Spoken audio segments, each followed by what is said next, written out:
చైనాలోని ఓ హైవే. రాత్రి సమయం కావడంతో వాహనాల రద్దీ లేదు. ఎలాగూ వెహికల్స్ రావట్లేదు కదా అని ఓ పేద రిక్షావాలా హైవే పైకి రిక్షా తొక్కుకుంటూ వచ్చేశాడు. సరిగ్గా అదే సమయంలో ఓ ట్రక్ శరవేగంగా అట్టే దూసుకొచ్చింది.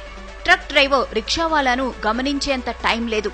బ్రేక్ వేసేలోపే ప్రమాదం జరిగే పరిస్థితి వచ్చింది. సరిగ్గా అదే సమయంలో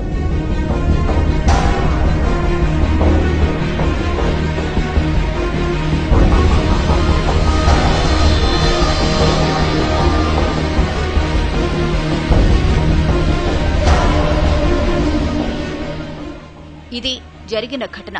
ట్రక్ డ్రైవర్ ఖచ్చితంగా ప్రమాదం జరిగిందని, తాను ఎవరినో గుద్దేశానని భావించి గబగబా ట్రక్ దిగి వచ్చాడు. అటు ఇటు అంతా చూశాడు. ఎక్కడా ఏమీ లేదు.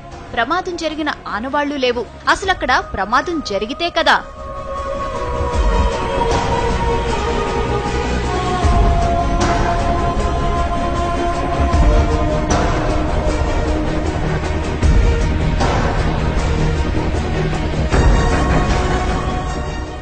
రిక్షావాలాను రక్షించిన అదృశ్య శక్తి అతణ్ణి రోడ్డు పక్కన విడిచిపెట్టింది. అతడు ఆరోగ్యంగా ఉన్నాడో లేదో తెలుసుకుంది.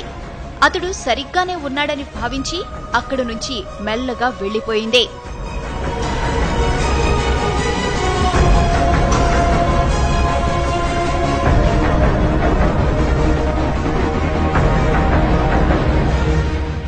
ఇంతకీ ఆమె ఎవరు? అంత వేగంగా ఎలా వచ్చింది? ప్రమాదం జరగకుండా ఎలా అడ్డుకోగలిగింది? ఆమె రాగానే మెరుపు ఎందుకు వచ్చింది? ఇలా ఎన్నో అనుమానాలు, ఎన్నో అంతుచిక్కని ప్రశ్నలు.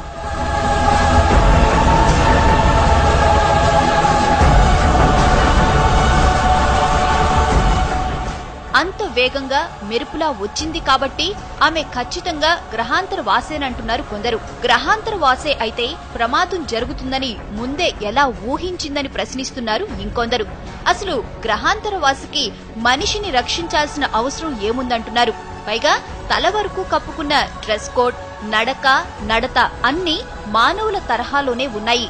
అందుకే ఆమె గ్రహాంతరవాసి అనేందుకు అవకాశాలు లేవంటున్నారు ఇంకొందరు.